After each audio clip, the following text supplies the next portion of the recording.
हरिओम।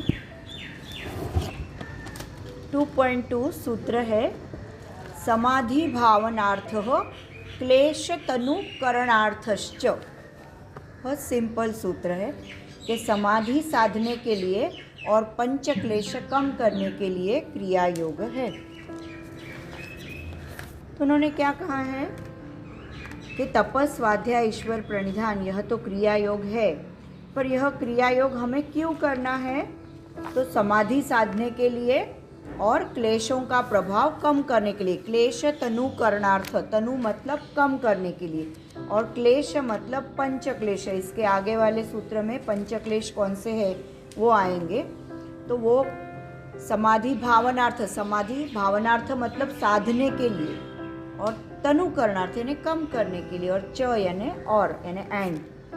तो ये दो पर्पस, समाधि साधने के लिए और क्लेश कम करने के लिए। पंच क्लेश है, पंच क्लेश आगे के सूत्र में आएंगे कौन से है। और मन सतत बाह्य विषयों की ओर जो आकृष्ट होता है, अट्रैक्ट होता है, तो उसको अंतरंग में कैसे लाना है, उसके लिए क्रिया योग की साधना है। तो क्रिया योग की साधना से विषयासक्ति कम होती है, बाहर की दुनिया की ओर अट्रैक्शन, और हमें अंतर योग या रंग योग में प्रवेश पाने के लिए आसानता होती है। बहिरंग और अंतरंग यानी क्या, जो अष्टांग योग की साधना पतंजलि मुनि ने बताई है, यम नियम आसन प्राणायाम प्रत्याहार धारणा ध्यान समाधि, तो उसमें से यम नियम आसन प्राणायाम प्रत्याहार ये बहिरंग योग है, बाहरी अंग है योग के, और धारणा ध्यान समाधि ये तीन अंग अंतरंग है। तो क्रिया योग की साधना करते हैं, तप स्वाध्याय ईश्वर प्रणिधान, तो हम धीरे धीरे अंदर की ओर जाने लगते हैं। कि जैसे क्लेश यानी क्या, कि मानवीय दुख का मूल कारण है। तो जब तक जीवन क्लेश पीड़ित है तब तक अंतर योग अंग योग साधना मुश्किल है। तो क्लेशों का निराकरण करने के लिए यह जो हमने क्रिया योग की साधना है वह करनी है।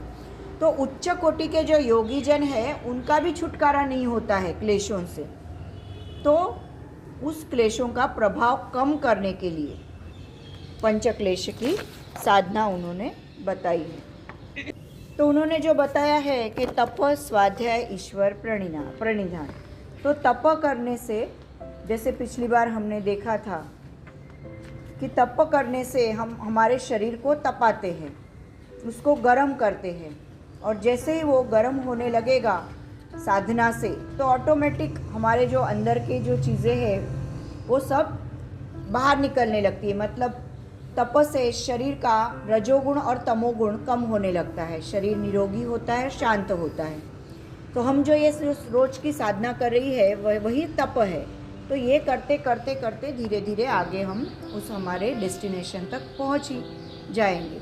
स्वाध्याय से क्या होता है, सात्विक गुण बढ़ता है, और समाधि का अभ्यास करते करते चित्त की एकाग्रता यानी कंसंट्रेशन आसानी से हो जाता है। और ईश्वर प्रणिधान करने से क्या होता है, हम हमारे जो सारे कर्म हैं वो ईश्वर को अर्पण करते हैं, तो अहंकार कम हो जाता है।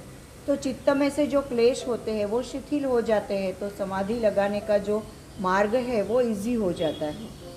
तो इसीलिए क्रिया योग से जो अगर हमारा आचरण हम करेंगे दिन भर क्रिया योग की तरह, दिन भर का जो हमारा व्यवहार है वह भी क्रिया योग की तरह ही करेंगे, तो अपने आप अपना योगाभ्यास हो जाता है। मतलब ये साधना करना यही नहीं, पर दिन भर अपने आचरण में भी हमें क्रिया योग की साधना लेके आनी है। ठीक है।